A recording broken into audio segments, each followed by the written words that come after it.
주일인데요. 모두들 주님 안에서 평안이 넘치시고 다 강건하시기를 바랍니다. 성경에서 보면 사도 바울은 결혼을 하지는 않았습니다. 그런데 그에게는 믿음의 아들이 있었습니다. 그건 바로 디모데였죠. 근데 보면 그리고 또 구레네 시몬이라는 분 십자가를 억지로 지고 골고다 언덕까지 갔던 사람 아닙니까? 근데 그는 예수님과 짧은 이 만남 속에서 예수님의 신앙을 물려받습니다. 근데 보세요. 그 구레네 시몬의 아들이 누포입니다. 로마서 16장에 나오거든요. 그는 아버지의 신앙에 그 예수님과 짧은 십자가 지고 가는 대신 예수님 십자가 대신 지고 가는데 그 짧은 만남 속에 예수님 통해서 신앙 유산을 물려받은 것, 아버지의 신앙 유산을 물려받았어요. 그래서 탁월한 주님의 제자가 되었습니다. 그리고 바울 사도는 시몬의 아내, 구레네 시몬을 말합니다. 나의 어머니라고 부르고 있습니다. 그만큼 훌륭한 분들이라는 걸 보여주고 있습니다. 이를 통해서 우리가 깨달을 수 있는 것이 무엇입니까? 주님 안에서는 넓게 보면 부모님처럼 우리 자녀처럼 대할 수가 있다는 것이죠. 세상의 모든 자녀 또 내 자녀를 생각할 수가 있는 거죠. 그리고 내 부모님처럼 그렇게 우리가 그리스도 안에서 대할 수가 있어야 한다는 것이죠. 자, 그렇게 대하는 것이 그리스도 안에서 새로운 언약을 맺어가는 우리들 아니겠습니까? 부모가 세상에 계시지 않으면 우리 이웃이나 또 친구의 부모님께 효도하는 마음으로 대할 수가 있죠. 오늘 본문은 잘 아시는 이 잠언서는 지혜의 말씀이잖아요. 잠언과 함께 욥기, 전도서도 지혜에 속하는 말씀입니다. 잠언은 하나님을 경외하는 삶과 축복된 삶을 우리에게 그 비결이 무엇인가를 가르쳐주고 있습니다. 그 중에 빼놓을 수 없는 것이 있습니다. 그것은 하나님을 경외하는 자인데 하나님을 경외하는 자는 축복된 삶을 살기 위해서는 반드시 해야 할 것이 있습니다. 그것이 뭐냐면 부모님 공경하는 것입니다. 부모 공경이 그렇게 중요하다는 것이죠.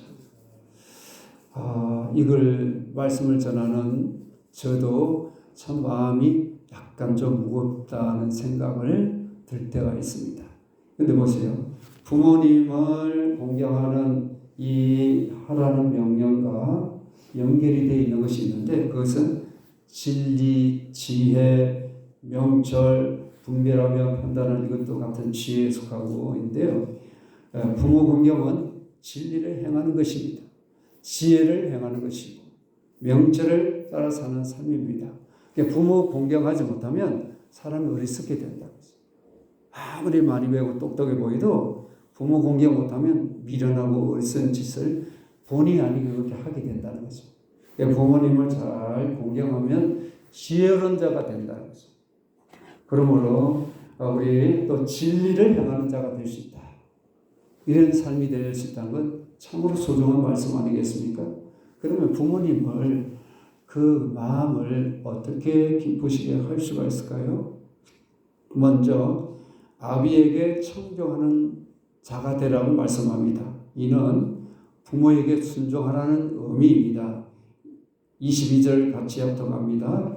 너를 낳은 아비에게 청종하고 내 늙은 어미를 경히 여기지 말지니라. 아멘.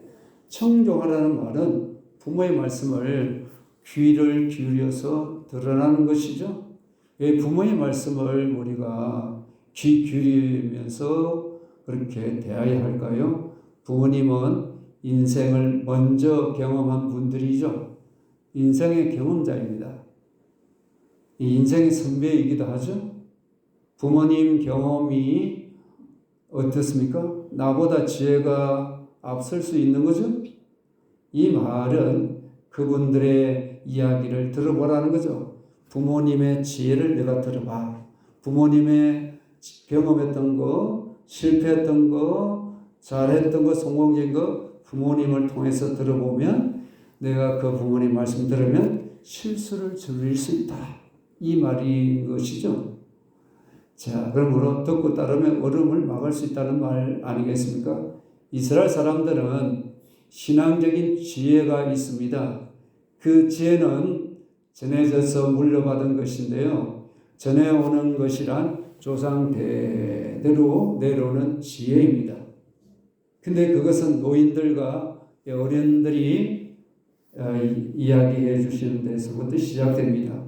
그러니까 어른들부터 조상들부터 대대로 내려오는 것이 이렇게 전해주는데 거기서 우리가 지혜를 얻을 수 있다는 겁니다. 그러니까 부모님의 마음을 기쁘게 하고 부모님 경험된 것 지혜를 잘 들으면 내 인생길이 복된 인생이 된다. 이걸 말씀하고 있는 거죠. 여기서 청종하고라는 이 말은 원어에서 보면 듣는다, 주의 깊게 귀를 기울인다, 순종한다, 복장한다는 이런 뜻입니다. 이 말은 똑같은 말입니다. 부모님 말씀을 듣고 따른다는 건데요. 잘 듣고 이해하며 따를 수 있다는 거죠. 그러니까 부모님 말씀을 듣는다고 해서 건성으로 듣는 둥 마는 둥 이렇게 하지 말고 아주 주의 깊게 너가 한번 들어봐. 마음에 이렇게 딱 새기보라는 거예요. 그래서 잘 듣고 이해하면 따르게 되면 부모님이 나 못되게 만들기 위해서 내 말 좀 들어봐. 야단치는 것만 이게 아니라 부모님 말씀을 잘 들으면 내 인생이 복된 인생 길을 걸어갈 수 있는 지혜가 있다는 것이에요. 자, 여기서 우리 한번 참으로 중요한 것이 있는데 부모님의 권위가 시작되는 곳이죠.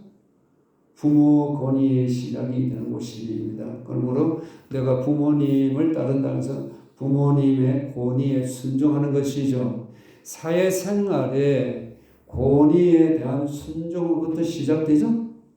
우리가 직장 가면, 일터 가면 나보다 먼저 선임자에게 이렇게 하라 이렇게 하면 그 사람 말을 들어야 되지 않습니까?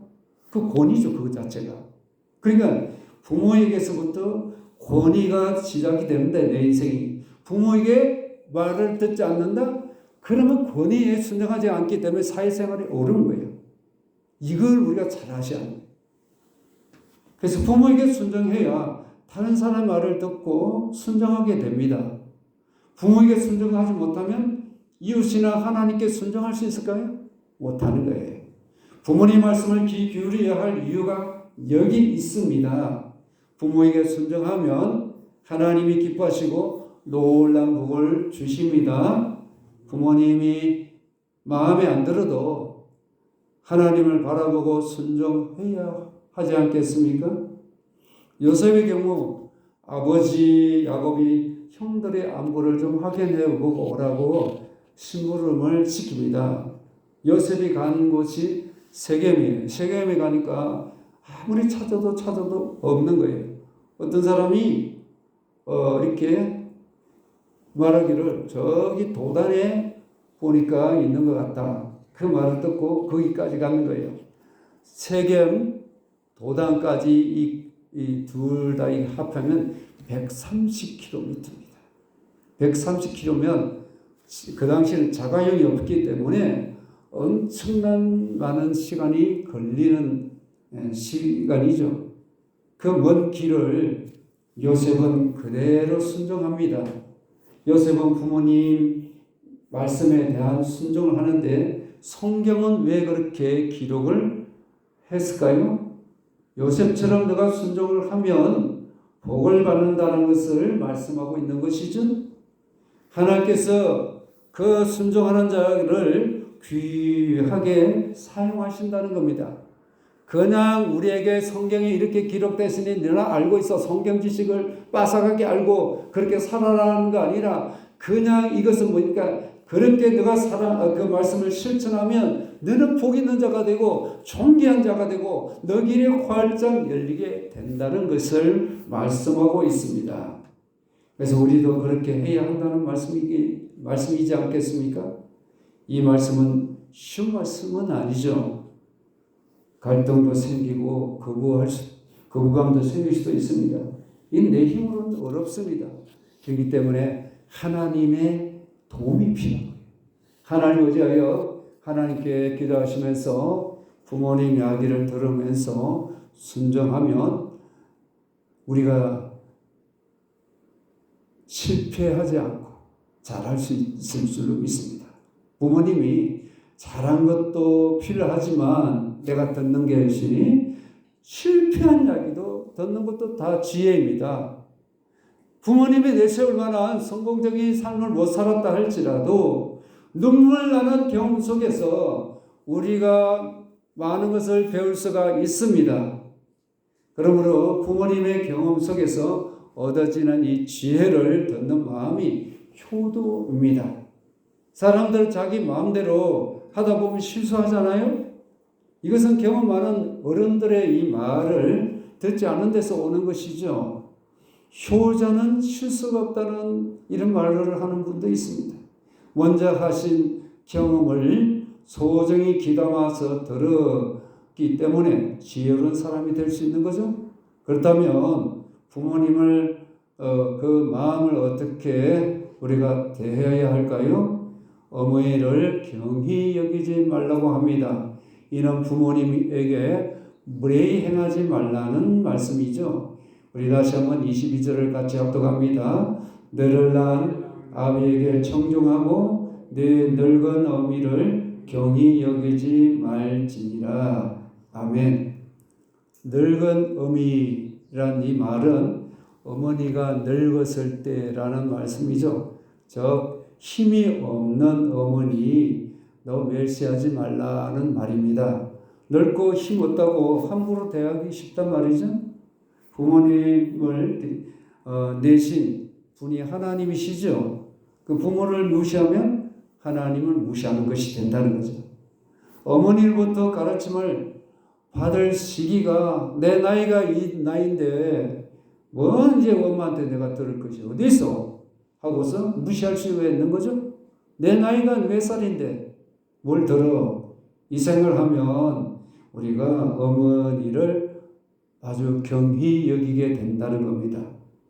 자, 그게 우리에게 행하는 거죠. 신중하게 대해야 되는데 부모님을 이렇게 대한다는 것은 참으로 안타까운 일이죠. 부모님이 젊고 경제적으로 내게 도움이 되면 자녀가 부모를 소홀히 하겠습니까? 못하죠. 늙었다고 가치가 없다고 생각해서는 안 될 것입니다. 그것은 하나님을 무시하는 것입니다. 요즘 청소년들은 그 가운데 보면 흔히 하는 말이 폐륜 드립이라는 말이 많이 이렇게 그렇게 유행처럼 퍼지고 있습니다.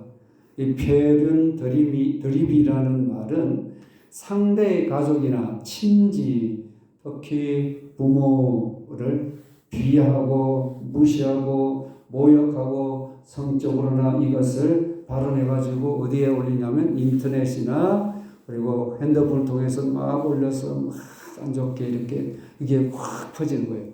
게임에도 애들 게임도 하잖아요. 그런데 막 올려가지고 난리가 치는 거예요. 지금 세상이 그렇게 돌아가고 있습니다. 왜 이렇습니까? 가정교육이 문제죠. 부모의 말을 듣지 않는 것 때문에 이런 악한 세상 가운데 자녀들이 악해져 가고 있다는 것을 기억한다면 가슴을 치어드는 시절이 아니겠습니까? 이 시대만이, 우리 시대만이 그렇게 악해졌나요? 아니에요. 이렇게 잠언을 기록했던 솔로몬 시대도 폐륜적인 자녀들이 있었습니다. 죄를 가진 인간의 본성, 이를 바로잡지 못하면 권위에, 부모의 권위에, 또 삶의 자리에서 권위에 반항하고 순종하지 못하게 되어 있습니다. 여기서 우리는 어머니는 단지 어머니만 상대하는 거 아니라 아버지하고 같은 말씀입니다. 부모를 말씀하는 겁니다. 자, 그런데요, 우리 여기서 보면 경히 여기지 말라고 하잖아요. 경희란 무례하다, 약보다, 멸시하다, 깔보다 등등 이런 단어가 뜻이 있습니다. 무례하다는 것은 태도나 말, 예의가 없다는 말이죠. 존중하지 않고 마음에 들지 않으니까 기분이 안 좋아서 내 마음에서 부모를 언짢게 대하고 기분 나쁘게 대하는 것, 무시하는 것으로 대하는 것을 무례하다고 말하는 것이죠. 세상에서 가장 견디기 힘든 것이 무엇이겠습니까? 무시당하고 멸시당하고 모멸감을 당할 때 아니겠습니까? 부모가 나이 들면 예모도 그렇고 말하는 그 말투도 그렇고 물질이나 등 능력이 저물 때가 같지 않습니다. 돈보다는 귀찮은 존재로 여기기 쉽습니다. 자녀들이 부모를 무시하고 함부로 대하는 경우가 있지 않습니까? 부모가 늙고 병들수록 크게 생각하고 존경해야 하지 않겠습니까? 부모가 왜 늙고 병들었을까요? 신체가 나이 드니까 어쩔 수 없이 그럴 수밖에 없다고 생각할 수 있겠지만 누구 때문에 어려움을 당하고 있을까요? 다 자식들 때문에 아니겠습니까? 자녀를 이해 있는 것이고 없는 거 다 투자하면서 살아온 분들 아니겠습니까? 부모는 자식을 위해서 마음 놓고 먹을 거, 입을 거, 즐길 거 제대로 못하고 살아왔잖아요. 않습니까? 자식은 부모를 크게 여겨야 됩니다. 부모는 하나님 다음으로 큰 존재이죠. 안 그래요? 내 부모보다 더 큰 사람이 이 세상 어디 있습니까? 하나님 다음 부모예요. 그렇게 대해야 되는 거죠. 부모에게 순종하는 이유가 나를 낳게 했다는 겁니다. 22절에 보면 앞부분에 보시면 너를 낳은 아비에게 청종하고 그리고 보면 또 너를 낳은 25절에 보면 너를 낳은 어미를 기쁘게 하고 이렇게 놓지 않습니까? 이게 너를 낳은 아비는 뭐냐면 아버지가 생명을 줬다는 뜻이에요. 그 어머님은 또 아버지의 생명을 받아서 우리를 태어나게 한 거 아니겠습니까? 그러니까 나라는 존재가 어느 날 하늘에 뚝 떨어진 겁니까? 아니잖아요. 아버지, 우리 육신의 아버지를 통해서 하나님께서 나라는 존재를 생명 주셔서 이 세상에 존재하게 한 것이죠. 그러니까 이게 하나님의 은혜이고 하나님의 선물로 우리 아버지를 통해서 자녀를 주셨다. 그러니까 이 한 가지 나를 낳았다는 이 한 가지만 생각해도 존경할 이유가 충분합니다.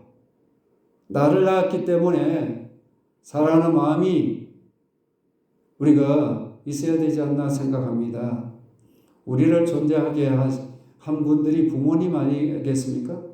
에베소 6장 1절을 보시면 자녀들아 이 부모를 주 안에서 순종하라 이것이 옳으니라 말씀하고 있잖아요. 이 말을 우리가 깊이 한번 명심해 보아야 되지 않나 싶습니다. 우리가 이 세상에 왔다가 옳은 일을 하고 가야 한다는 말씀이죠. 이것이 옳은 일이라. 옳은 일이라.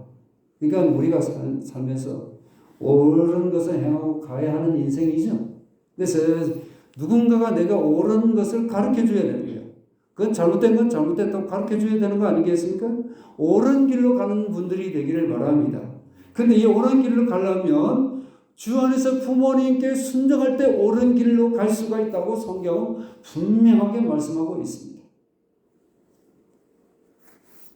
부모가 아무리 악해도 내 자식만은 바르게 살기를 원하는 분들이 아니겠습니까?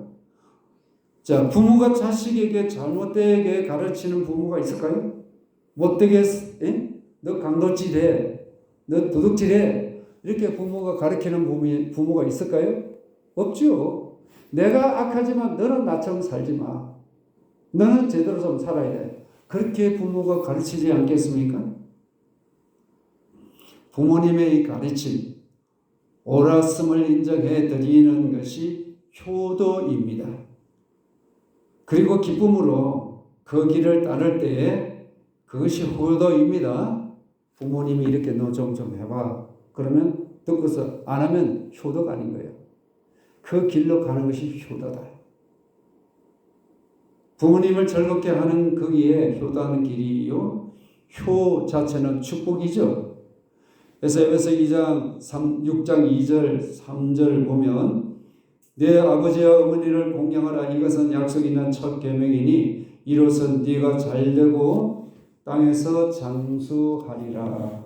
아멘. 부모님을 잘 효도하면 잘 된다는 거죠. 잘 된다는 말이 뭡니까? 형통하게 된다는 거예요. 효가 있는 가정은 하나님의 축복이 임합니다. 이건 성경의 약속입니다. 효도할 때 그것이 복의 본원이 됩니다. 복의 뿌리가 된다는 거예요. 효도가. 효도하는 가정에 장수하는 축복을 다하시고 모든 형통의 복을 주시는 말씀입니다. 그러므로 자녀를 잘 부모를 잘 효도할 수 있도록 자녀를 잘 옳은 길로 여러분 기도하시면서 지혜롭게 잘 사랑으로 건면하시기를 바랍니다. 사랑으로 건면하지 않으면 어떤 일이 납니까? 엘리 제사장은 훌륭한 자였습니다. 그런데 엘리 제사장의 아들들은 타락하여 죄를 범했습니다. 있을 수 없는 큰 죄를 그들이 범함으로 결국은 전쟁터에서 그들은 다 죽고 말았잖아요. 자녀들에게 이렇게 좋은 건면하는 말을 하지 않으면 잘못될 수 있다는 거예요. 그러면 하나님 말씀으로 건면하여 기도하시면서 그들을 바른 길로 갈 수 있도록 하는 분들이 잘 하시겠지만 이렇게 하나님 말씀에 순종하고 부모의 권위 아래 순종하는 그것이 결국 내가 잘 되는 길이다. 하나님 약속을 붙들고 사는 존재가 된다는 거죠. 결국은 효자가 효자를 낳는다는 이 말이 될 수 있지 않겠습니까? 효로 충만하여 하나님의 축복이 머무는 귀한 가정들이 되기를 바랍니다.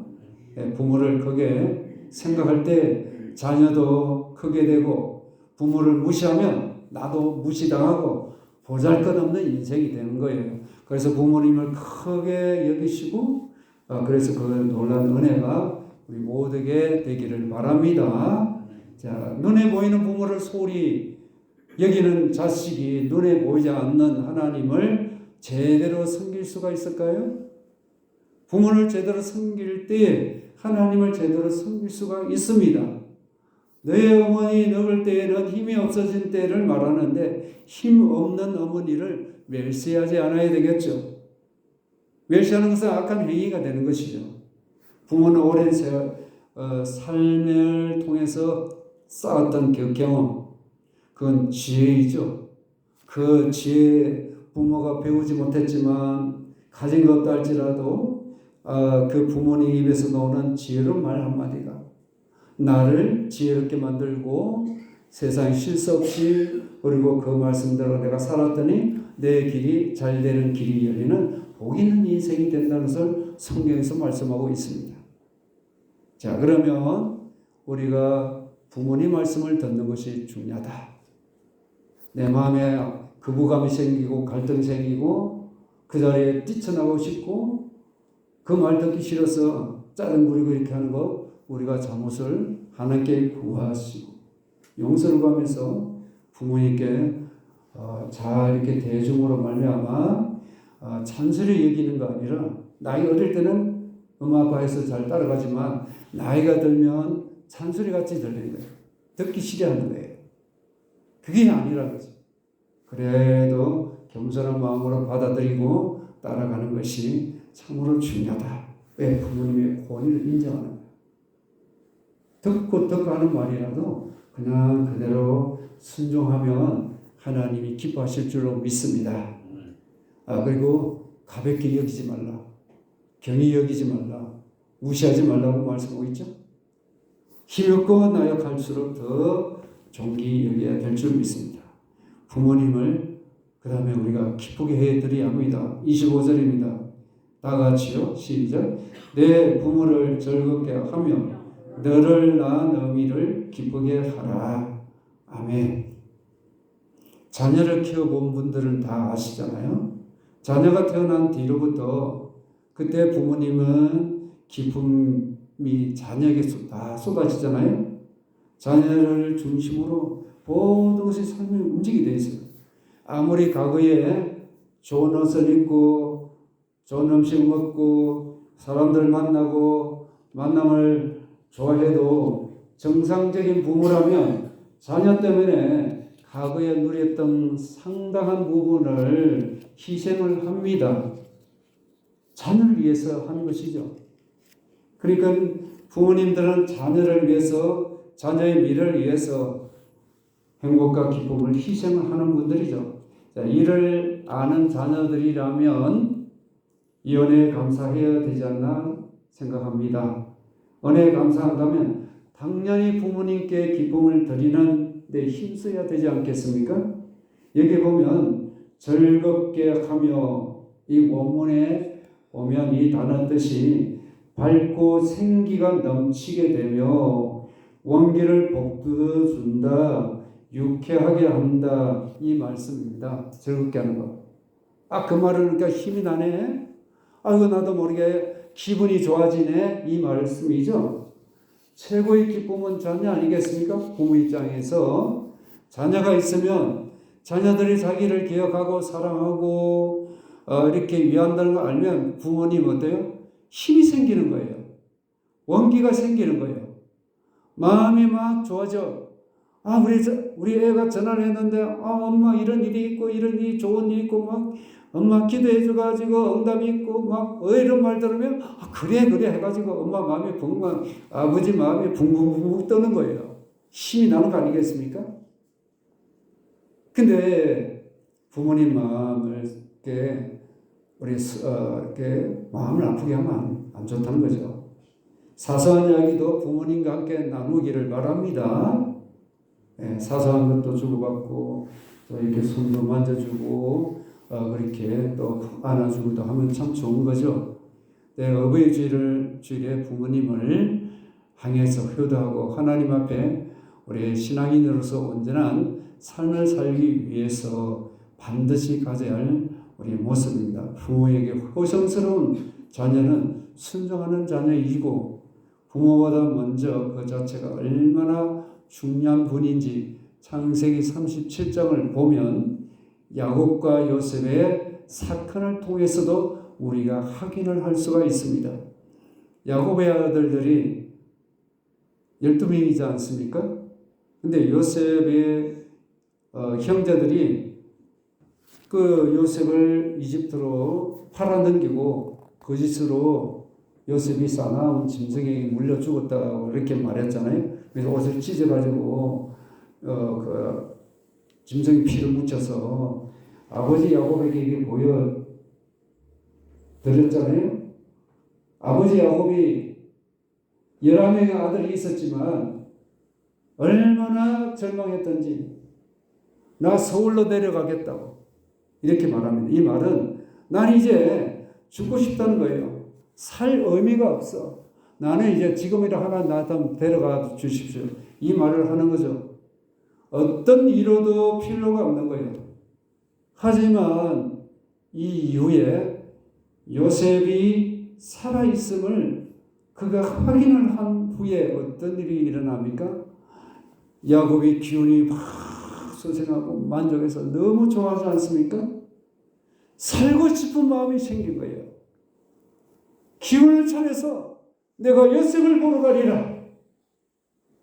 어떤 것도 비교할 수 없는 만족이 있었는 거예요. 요셉 자체가 아버지 야곱에게는 큰 기쁨이 되듯이 부모님께 자녀는 그냥 힘이 되고 위로가 되고 행복임을 기억하시기를 바랍니다. 한결같이 부모님들은 우리를 사랑하시고 마땅히 부모님을 기쁘게 해드린 것은 당연하지 않겠습니까? 26절입니다. 내 아들아 내 마음을 내게 주며 내 눈으로 내 길을 즐거워할지어다. 아멘. 부모님이 얼마든지 이렇게 행동으로는 할 수 있습니다만 마음이 없이 할 수도 있어요. 그러니까 여기 보면 네 마음을 내게 달라고 하지 않습니까? 마음을 드리는 것이 효입니다. 마음으로부터 효가 실천이 돼야 합니다. 그리고 내 길이라고 하잖아요. 이는 아버지의 가르침을 자녀가 듣고 그 길로 가는 것을 말씀하는 겁니다. 그렇게 가야 아버지가 바르게 말씀하는 것을 길로 가야 하는데 반대로 가면 의의 길이 아니라 악인의 길로 갈 수 있다는, 죄를 지을 수 있다는 거예요. 그래서 하나님께서도 자기 백성들에게 오늘 우리에게도 말씀하시기를 신명기 6장 5절에 보면 이런 말씀하시죠. 너는 마음을 다하고 성품을 다하고 힘을 다하여 내 하나님 여호와를 사랑하라. 이게 뭡니까? 마음을 다하고. 이게 마음이 얼마나 중요한 거 아시겠죠? 하나님을 섬기는 것도 마음을 다해야 되는 거예요. 말로는 우리가 뭐든지 다 할 수 있습니다. 부모님에게도 말로는 다 할 수 있어요. 말로도 잘 해야 되죠. 근데 마음이 없는 헛말도 우리가 잘 지혜롭게 해야 되지만 마음이 있는 것을 가지고 말하고 행동하는 것이, 그래서 효가 마음에서부터 시작된다. 하나님을 섬기는 것도 마음에서부터 시작된다는 거죠. 마음이 참 중요하죠. 모든 것이 어디에 달려 있습니까? 마음에 달려 있습니다. 마음먹기라고 그렇게들 말씀하시잖아요. 마음먹기가 중요한 거예요. 참된 성도는 마음을 하나님께 드립니다. 부모님께 효도하는 자식은 마음을 부모님께 드리죠. 내가 이 가문에 태어난 거 잘 태어났다 자랑스럽게 여겨야 되지 않겠습니까? 자랑스럽게 여길 때 효도가 되는 거예요. 내가 왜 이 가문에 태어났지? 불행하다. 자녀가 그렇게 생각하면 어때요? 부모님을 효도할 수 있을까요? 효도할 수 없죠. 마음을 달라고 여기에서 말씀하고 있잖아요. 모든 것이 내게 달려 있는 거예요. 내가 부모에게 잘하면 모두가 잘 됩니다. 지금부터 잘하면 됩니다. 늦지 않습니다. 내가 하는 말을 자식이 듣고 그 자식이 또 자식에게 전하는 거예요. 그래서 우리는 보면 요즘 학원에 보내고 애들 공부하는 데 시달리다 보니까 부모님하고 대화 시간이 거의 없다시피 할 정도예요. 하다 보면 식탁에서 아니면 이렇게 짧게 필요한 거 이렇게 해주시고 자녀가 이거 주세요, 저거 해주세요. 이런 정도 수준으로 가면 안 되죠. 자, 그래서 우리가 아까도 말씀드리지만 그 부모의 그 모든 지혜도 대대로 조상과 또 믿음의 그런 조상들, 믿음의 선제 통해서 하나하나 들음으로 지혜가 되고 믿음도 되고 은혜가 되는 거 아니겠습니까? 자식에 자꾸 이렇게 전해야 되는데 할아버지께서 이렇게 말씀을 하시더라. 너도 네 자식에게 이렇게 알려주라. 이 뜻을 계속해서 이어가야 한다는 것을 말씀하고 있는 거죠. 그래서 자식에게 자식을 이렇게 그걸 잡고 하나님 효도하고 이렇게 하면 내가 잘 되고 우리 부모님, 너희 할아버지, 정자 할아버지, 고자 할아버지는 이런 말씀을 하셨어. 그리고 이렇게 살아가라고. 이렇게 하나님을 잘 섬기라고 그 말씀을 하셨어. 그러면 그것을 듣고 내가 그걸 받고 그 뜻을 받들고 하나님을 잘 섬기고 부모님을 공경하는 그것이 하나님 주시는 생명에 충실하는 거죠. 그리고 부모에게 순종할 수 있는 복된 길로 걸어가는 것이죠. 부모님의 생각, 부모님의 뜻, 부모님의 삶, 부모님의 길을 소중히 여기라는 것 아니겠습니까? 할아버지부터 아버지부터 나로부터 내 자녀로부터 그렇게 쭉 흘러가는 것, 그분들의 삶, 그분들의 지혜, 그분들의 좋은 생각들을 가져봐라. 부모가 하는 길을 소중히 여기보라는 의미 아니겠습니까? 부모님께 마음을 드리는 그것은 부모의 삶을 소중히 보는 것입니다. 이 말을 뜻깊게 우리가 받아들이면서 부모님의 삶을 귀중히 여길 때에 더 나은 자식이 될 줄로 믿습니다. 자, 그렇다면 부모님 말씀을 잘 듣고 그리고 부모님을 잘 이렇게 그 말 속에 그 행동하는 것 속에 거슬리고 나를 아프게 하고 힘들게 할 수도 있습니다. 그러나 그것을 잘 지혜롭게 믿음으로 뛰어넘어서 그러나 그 부모님 그렇게 내가 불필요하고 없으면 좋겠다 이런 존재가 아니라 아주 소중히 여기고 그리고 그분의 말씀을 아주 우리가 소중히 여기고 부모의 마음을 따뜻하게 기쁨으로 해드릴 때에 우리 인생은 행복하고 형통한 최고의 복이 있는 길을 걸어갈 수 있다. 그러면 즐겁고 기쁨이 가득한 우리 가정에서 아름다운 화평의 소리, 은혜의 소리, 행복의 소리가 계속 옆으로 울려 퍼지는 복 있는 가정들 되기를 주 이름으로 축원합니다.